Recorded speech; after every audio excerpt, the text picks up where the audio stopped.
بسم اللہ الرحمن الرحیم۔ السلام علیکم۔ حضور نبی کریم صلی اللہ علیہ وسلم کی تبلیغ سے کفار کی سیاسی اور اجارہ داری کی پوزیشن بگڑ رہی تھی۔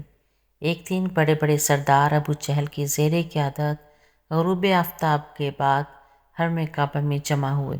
ایک سردار نے کہا کہ محمد صلی اللہ علیہ وسلم کو بلاؤ تاکہ ہم بیٹھ کر بات کر سکیں۔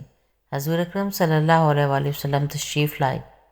کفار مکہ نے کہا کہ آپ روز ہمارے دین میں عیب نکالتے ہیں اور ہمارے بتوں کو برا بھلا کہتے ہیں، آپ اس کو چھوڑ دیں۔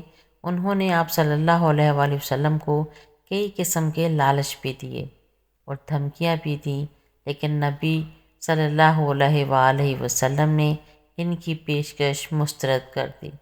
پھر وہ کہنے لگے، اچھا ایسا کریں، اللہ تعالیٰ سے دعا کریں کہ ہماری وادی سے پہاڑوں کو ہٹا دے، شام و عراق کی طرح یہاں دریا جاری ہو جائیں، ہمارے آباء و اجداد دوبارہ زندہ ہو جائیں، خاص طور پر قصبی بن کلاب زندہ ہو کر آپ کی تصدیق کر دے۔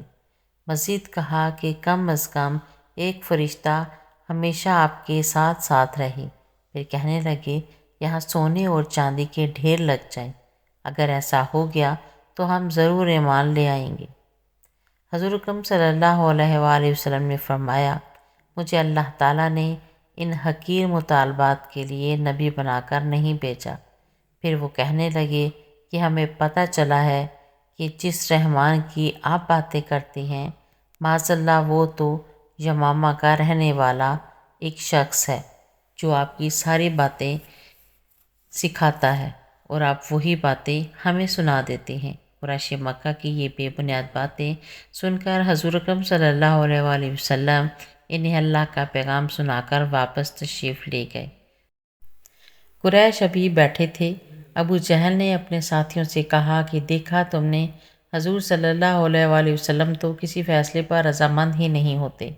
اب میں نے بھی یہ اللہ سے عہد کر رکھا ہے کہ کسی بھی وقت جب محمد صلی اللہ علیہ وسلم سجدہ میں جائیں تو بھاری پتھر سے ان کا سر کچل دوں گا تاکہ یہ روز کا جھگڑا ختم ہو۔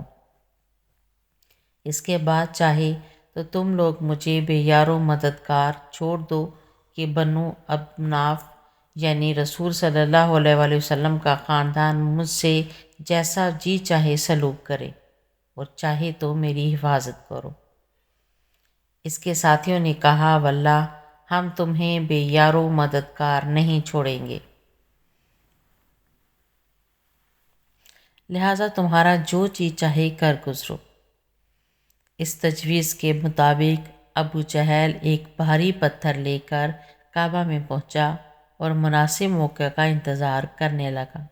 چنانچہ جب آپ صلی اللہ علیہ وسلم سجدہ میں گئے تو ابو جہل پتھر لے کر آپ کے قریب پہنچا، مگر یکدم خوفزدہ ہو کر پیچھے ہٹنے لگا۔ اس کا رنگ اڑا ہوا تھا اور وہ پتھر کو بھی مشکل ہی سے نیچے رکھ سکا۔ اس کے ساتھی بڑے متعجب تھے کہ یہ کیا ہو رہا ہے۔ انہوں نے پوچھا، ابو الحکم، یہ کیا ماجرا ہے؟